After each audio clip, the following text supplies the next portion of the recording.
vì đầu ngày nay riêng play mình tay nhưng mà phong tàng quỳ này không rồi dân mày sẽ lãng tài mà đó hay dày mến muốn nghe bảo viết cứ lời thì cả đồng bậc tục mà nhom tía đó này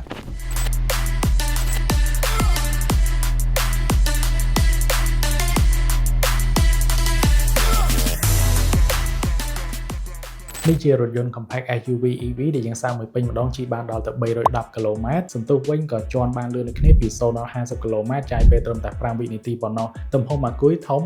31.4 kW ម៉ោងដែលយើងអាចសាកពី0ដល់ 80% ចាយពេលត្រឹមតែ36នាទីប៉ុណ្ណោះលឿនមែនទែនផ្នែក interior ខាងក្នុងខ្ញុំអាចនិយាយបានថាគេធ្វើ clean បានស្អាតមែនទែនហើយក៏មានអេក្រង់បង្ហាញទិន្នន័យអំពីអ្នកបើកបរដែរដែលទំហំអេក្រង់ហ្នឹងគឺដល់ទៅ8 inch ហើយបើងាកមកខាងស្ដាំនេះគេមានអេក្រង់ infotainment system អេក្រង់ហ្នឹងគឺយើងអាចបញ្ជាមុខងារទូទៅនៃរថយន្តរបស់យើងមិនថាការបើកម៉ាស៊ីនត្រជាក់មិនថាទៅលើការកំណត់ងារផ្សេងៗនៃរថយន្តហ្នឹងឯងហើយប្រកាសណាថ្ងៃនេះជាថ្ងៃដែលយើងប្រកបរថយន្តទៅកាន់អ្នកឈ្នះរង្វាន់តែម្ដងដោយបងប្អូនបានដឹងហើយកាលពីថ្ងៃមុនខ្ញុំបានធ្វើវីដេអូតាក់ទងនឹង Gas and Win ដែលយើងទាយដើម្បីឈ្នះរថយន្តពីក្រុមហ៊ុន Leap Motor ណាឥឡូវយើងទៅស្ដាប់ចំណាប់អារម្មណ៍អ្នកឈ្នះទាំងអស់គ្នាមានចំណាប់អារម្មណ៍មិនដែរបងតាក់ទងរថយន្តថ្មីដែលបងត្រូវរង្វាន់នេះរង្វាន់ធំបែបនេះលើកទី1រំភើបមែនតើមានបំណុលអីអត់មុននឹងត្រូវរថយន្តថ្មីហ្នឹងមុនត្រូវហ្នឹងមុន2ថ្ងៃរៀងញាក់ភ្នែកតិចខ្ញុំអរគុណមែនតើដល់ក្រុមហ៊ុន Leap Motor ដែល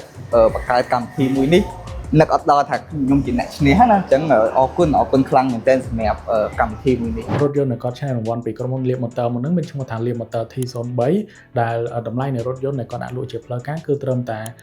$14,000ជាងទេក្រុមហ៊ុន Leap Motor គឺគាត់នៅក្រោមក្រុមហ៊ុនយក្សមួយទៀតមានឈ្មោះថា Stellantis Group ដែលអាចនិយាយបានថាដោយសារតែក្រុមហ៊ុនគាត់មកពីអឺរ៉ុបគឺយើងមានទំនុកចិត្តខ្ពស់មែនទែនជាមួយនឹងគុណភាពនិងទំនុកចិត្តនៃរថយន្តរបស់គាត់ហើយបងប្អូនយល់យ៉ាងណាដែរជាមួយនឹងរថយន្តថ្មីមួយនេះតែខ្ញុំគួរតែសម្រេចចិត្តយករថយន្តមួយនេះអត់ហើយកុំភ្លេចcommentនៅខាងក្រោមផងអរគុណច្រើនខ្ញុំនឹងជួបបងប្អូននៅវីដេអូក្រោយទៀត